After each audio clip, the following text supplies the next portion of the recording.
मित्रांनो, सिंह बना. सिंहासनाची चिंता करू नका. तुम्ही जिथे बसाल ना तिथेच सिंहासन निर्माण होईल. म्हणून स्वतःवर विश्वास ठेवा, कारण तुम्ही सिंह राशीचे आहात. अभिनंदन आहे तुमचं की तुम्ही सिंह राशीत जन्म घेतलेला आहे. आज मी तुम्हाला सांगणार आहे जन्मापासून मृत्यूपर्यंत सिंह राशीचं संपूर्ण आयुष्य कसं असतं, काय वैशिष्ट्य आहेत त्यांची, आणि का तुम्ही या राशीत जन्म घेतलाय. जरा नीट ऐका, कारण ही सत्यता ऐकून तुमचे हात आपोआप कमेंट करण्यास प्रवृत्त होतील आणि व्हिडिओला लाईक करायला अजिबात विसरू नका. नमस्कार मित्रांनो, तुमचे स्वागत आहे. श्री स्वामी समर्थ.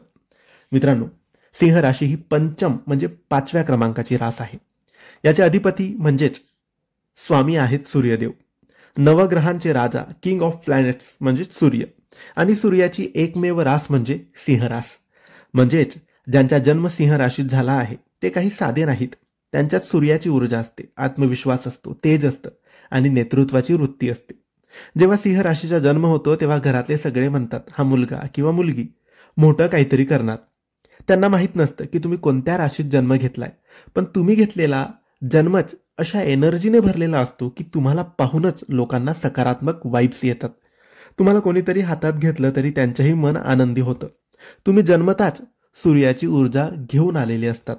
सिंह राशी स्थिर आणि अग्नी तत्वाची रास आहे.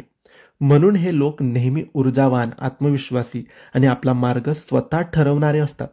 हे कोणी सांगितलेलं ऐकतीलच असं नाही. स्वतःच्या विचारांनी आणि इच्छेनुसार ते वागतात. शाळेत हे मुलं नेहमी लीडर असतात. मॉनिटर असोत वा वर्गातील प्रमुख, त्यांच्याकडे नेतृत्व गुण असतात, आत्मविश्वास असतो. शिक्षकही म्हणतात पढाई भलेही मध्यम असेल, पण हा मुलगा व्यक्तिमत्वात वेगळा आहे. सिंह राशीवाल्यांचा एक दोष म्हणजे ते थोडे उतावळे आणि पटकन रागवणारे असतात. त्यांना डॉमिनेट करणं अजिबात आवडत नाही.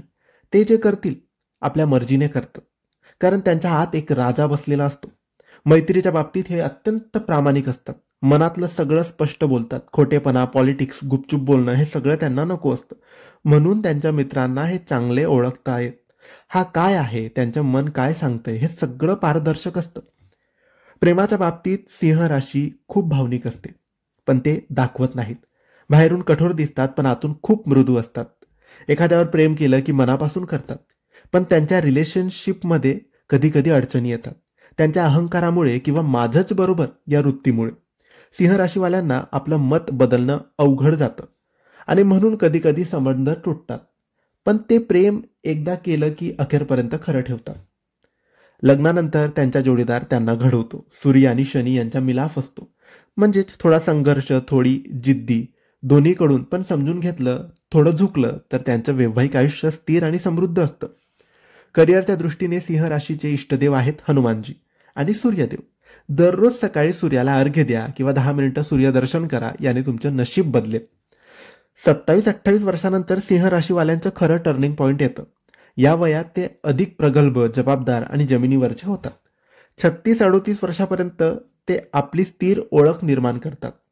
कामाच्या बाबतीत त्यांना मोकळं वातावरण आवडतं. जिथं मजा, समाधान आणि आनंद असतील तिथं ते उत्तम काम करतात. डॉमिनेट करणं, जबरदस्ती किंवा नेहमीचा ताण त्यांना सहन होत नाही. पैशाच्या बाबतीतही हे लोक उदार असतात. पैसा कमवतात पण खर्चही करतात. दान, धर्म, मदत आणि आनंदात खर्च करतात. आणि वृद्धापकाळात हे लोक आध्यात्मिकतेकडे वळतात. धार्मिक प्रवास, ध्यान आणि आत्मचिंतन हे सगळं त्यांच्या आयुष्याचा भाग बनतं. ते इतरांना मार्गदर्शन देणारे, ज्ञान देणारे बनतात. म्हणून मित्रांनो, सिंह राशी म्हणजे शौर्य, आत्मविश्वास, नेतृत्व, दयाळुता त्याचं प्रतीक आहे. राजा असाल पण मन मात्र प्रेमळ ठेवा. ही राशी जन्मापासून शेवटपर्यंतची या राशीची ही खरी कहाणी होती. कशी वाटली कमेंटमध्ये नक्की सांगा. लाईक करा, शेअर करा आणि चॅनलला सबस्क्राईब करायला विसरू नका. धन्यवाद. श्री स्वामी समर्थ.